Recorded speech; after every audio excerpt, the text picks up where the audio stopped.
Mga kababayan, imagine nyo to, isang buong Russian position, puno ng sundalo, machine guns, at trenches, pero walang kahit isang Ukrainian soldier na lumusat doon para lumaban. Walang putok ng baril mula sa tao, walang sugat, walang patay sa ating side. Paano? Kasi robots at drones na lang ang nagtrabaho. Talagang breakthrough to sa digmaan sa Ukraine.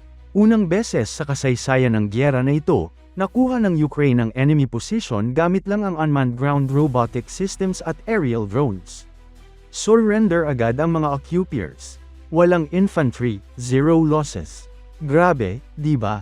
Ito ang future ng warfare, at tayong mga Pinoy, dapat nating alamin kung bakit importante to hindi lang para sa Ukraine kundi para sa buong mundo.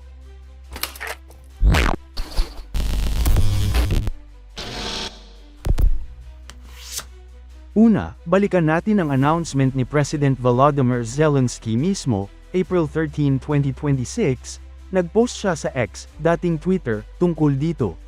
Sabi niya, the future is already on the front line and Ukraine is building it.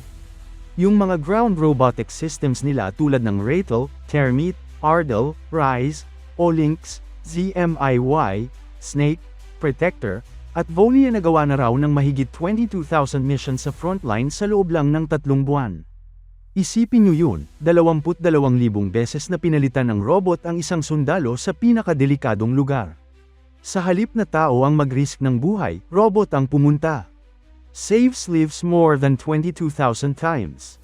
Yan ang sinabi ni Zelensky, high technology protecting the highest value, which is human life. Paano nangyari to? Sa isang specific operation, gumamit ang Ukrainian forces ng combination ng ground robots at flying drones. Yung mga UGV o unmanned ground vehicles, may tracks sila, parang mini-tank pero remote-controlled. May machine guns na nakakabit, thermal cameras para makita kahit gabi, at kaya nilang magdala ng explosives o mag-clear ng mines. Yung aerial drones naman, nagre-recon, nagpo-point ng targets, o nagda-drop ng maliit na bombs. Nag-team up sila, yung robots ang lumusat sa lupa, papalapit sa Russian trenches, habang drones mula sa itaas ang nagmo-monitor at nagpo-provide ng cover fire o distraction. Result, nag-surrender ang mga Russian soldiers. Hindi sila nakipaglaban dahil alam nilang wala silang laban sa machines na to. Walang Ukrainian infantry na kailangang mag-charge forward. Walang casualty sa Ukraine side. Historic first to sa buong gyera. Kahit sa ibang digmaan sa mundo, bihira pa tong ganito pure unmanned assault na nakuha ang position at nakuha pa ang prisoners. Bakit ganito kalaki ang epekto? Dahil sa manpower problem ng Russia. Sila, gumagamit pa rin ng old-style tactics mid-assaults, padala ng maraming sundalo kahit marami ang namamatay. Si Putin, umaasa sa numbers, sa dami ng tao. Pero ang Ukraine, dahil sa kakulangan din ng troops at dahil ayaw nilang sayangin ang buhay ng kababayan nila, nag-innovate sila. Robots ang sagot. Isang robot ang kayang magdala ng mabibigat na kargada na hindi kaya ng isang tao. Halimbawa, yung ZMIY, Snake, UGV, kaya nitong mag-clear ng 7,000 square meters ng mines sa isang araw. Yung Protector naman, may 12.7 mm Browning machine gun, parang heavy firepower na remote. Sa 3 buwan lang, 22,000 missions. Noong March 2026 pa lang, mahigit 9,000 UGV missions na. Triple na compared sa dati. May 167 Ukrainian military units na fully integrated na ang robot sa operations nila. Logistics, supply delivery sa front, evacuation ng wounded, mine laying, at ngayon, full assault pa. Sa ilang brigades, like yung 3rd Assault Brigade, robots na ang naghahandle ng 70 hanggang 70% ng dangerous tasks. Isang robot pa nga ang nag-hold ng position for 45 days straight, nag-fire ng machine gun para pigilan ang Russian attacks, walang tao doon. Pang Pinoy style, isipin nyo parang sa construction, dati, manual labor lahat, maraming manggagawa ang nahihirapan at nasasaktan. Ngayon, may heavy equipment, cranes, excavators mas mabilis, mas safe. Ganun din dito sa battlefield.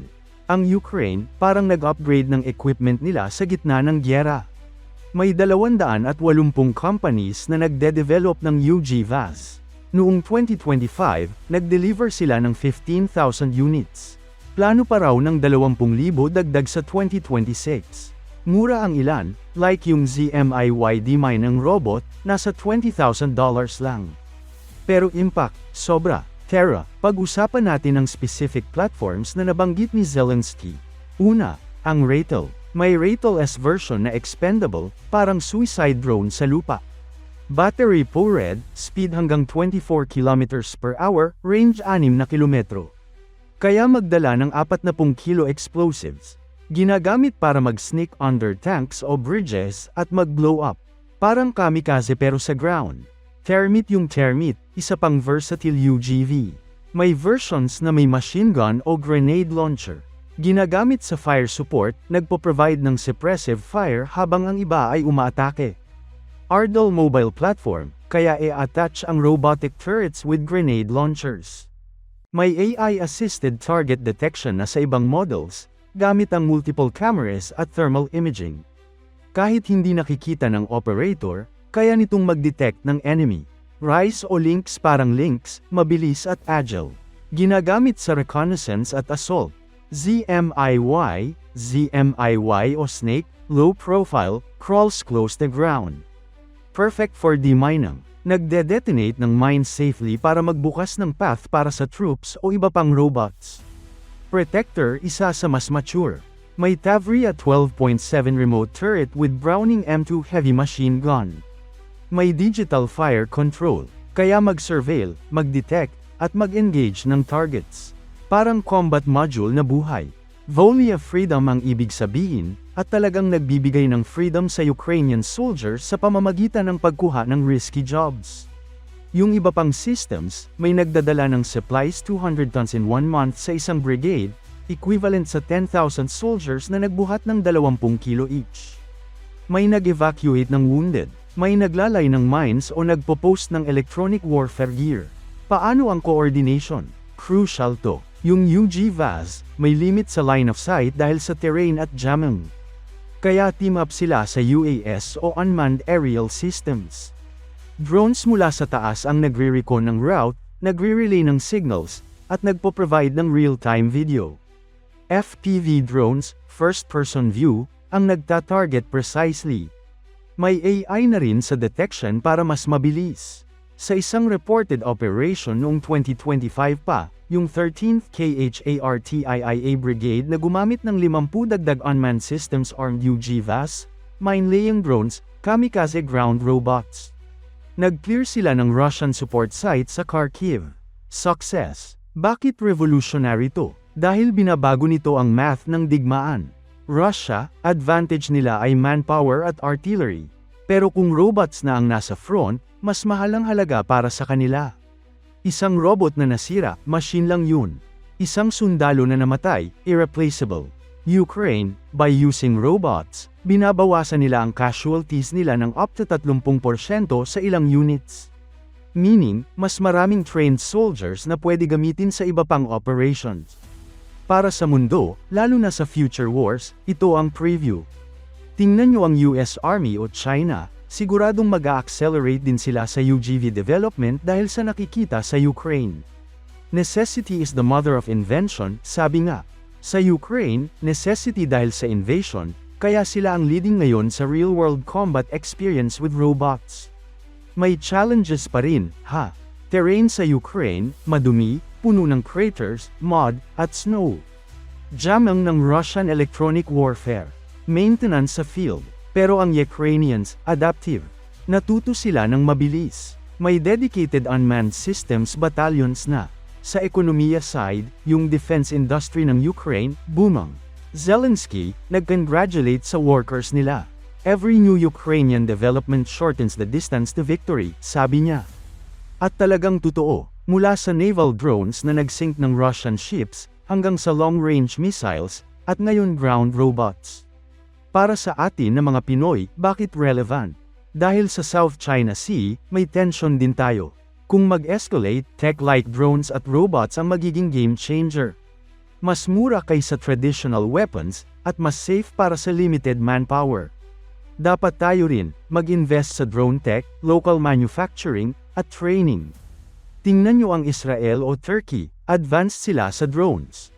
Ukraine, kahit nasa gyera, naging innovator. Isipin nyo ang psychological effect. Para sa Russian soldiers, nakakatakot sigurong makita na robot na ang lumalaban sa kanila. Parang sci-fi na naging reality. Surrender agad sa ilang cases dahil alam nilang walang chance. Sa conclusion, itong breakthrough na to ay hindi lang isang maliit na operation. Ito ay sign na nagbabago na ang face ng modern warfare. Mula sa trench warfare ng World War I, hanggang drone sa Ukraine ngayon. Ukraine, kahit outnumbered sa ilang aspeto, nananalo sa innovation. Pinoprotektahan nila ang kanilang tao habang tinatalo ang aggressor. Salamat sa panunood, mga kababayan. Kung may thoughts kayo, comment below, ano sa tingin nyo? Magiging normal na ba ang robot wars sa future? Like at share kung nakatulong to sa inyo para maunawaan ang gyera sa Ukraine. Subscribe para sa part 2, baka pag-usapan natin ang ibang Ukrainian tech o comparison sa Russian robots, na kulang pa rin sila. Maraming salamat, ingat kayo, at peace sana sa lahat. God bless Ukraine, at God bless Philippines. Hanggang sa susunod na video. Paalam.